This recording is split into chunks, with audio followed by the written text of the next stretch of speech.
A Weekend with Wendell by Kevin Hanks. On Friday afternoon, Wendell's parents dropped him off at Sophie's house. "Wendell's going to spend the weekend with us," said Sophie's mother, "while his parents visit relatives out of town." "Oh, boy!" said Wendell. Sophie didn't say anything. After a snack, Sophie helped Wendell carry his sleeping bag and suitcase upstairs. "Well, what are we going to do now?" asked Wendell. "Do you have any toys?" Sophie pointed to her toy chest. "Is that all you've got?" said Wendell. "I've got a million times more than that. What else is there to do around here?" "We could play house," said Sophie. "Only if I can make all the rules," said Wendell. So they played house, and Wendell made the rules. He was the father, the mother, and the 5 children. Sophie was the dog. Then they played hospital.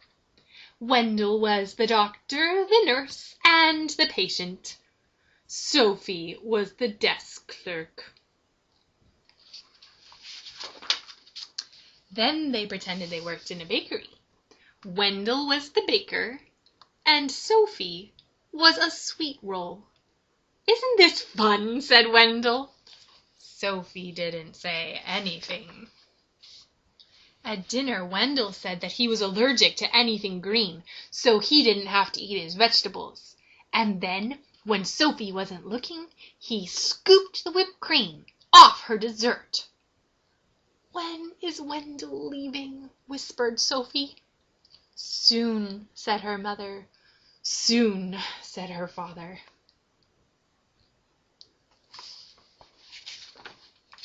After Sophie's parents tucked Sophie in her bed, zipped Wendell in his sleeping bag, kissed them both, and turned off the light, Wendell grabbed his flashlight and shone it right in Sophie's eyes. "See you tomorrow," he said, smiling. Sophie shut her eyes. "I can't wait for Wendell to go home," she said to herself. On Saturday morning, when Sophie woke up, there was a lumpy blue monster jumping up and down on her bed. It was Wendell. She felt something pinch her leg at breakfast. It was Wendell. She heard scary noises coming from the closet. It was Wendell. Wendell used Sophie's crayons and left them on the porch, so they melted. Oh, Wendell. At lunch, Wendell finger painted with his peanut butter and jelly. "Isn't this fun?" said Wendell.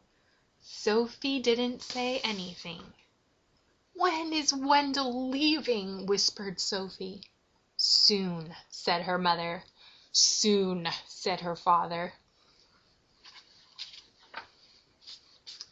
At bedtime, when Sophie put her head on a pillow, she heard something crunch. It was a note from Wendell. It said, "See you tomorrow." Does that look like a very nice note? It looks like Wendell is a monster chasing after poor Sophie. Sophie shut her eyes. "I can't wait for Wendell to go home," she told herself. Before Wendell's parents picked him up on Sunday morning, he tried to make a long-distance call. "Is this the North Pole?" he asked. He wrote his name on the bathroom mirror with toothpaste, and he gave Sophie a new hairdo with shaving cream. "Want to go outside and help me wash this off?" asked Sophie. "We could play firefighter." "Oh, boy," said Wendell. So they played firefighter, And Sophie made the rules. She was the fire chief. Wendell was the burning building. "Isn't this fun?" said Sophie. Wendell didn't say anything. "Do I get to be the fire chief?" said Wendell. "Maybe," said Sophie. "He looks a little wet and not very happy."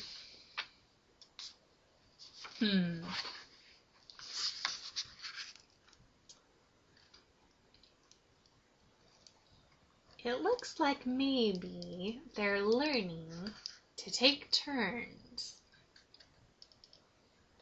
Soon Wendell and Sophie didn't care who was the fire chief or who was the burning building. "Time to go," said Sophie's mother. "Time to go," said Sophie's father. "All ready?" said Wendell. "All ready?" said Sophie. "When is Wendell coming back?" said Sophie. "Never," said her mother. "Never," said her father.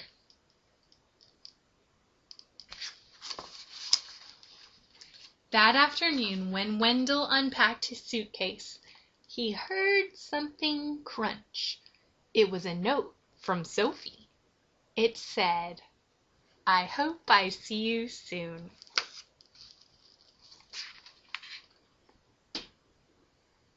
The end.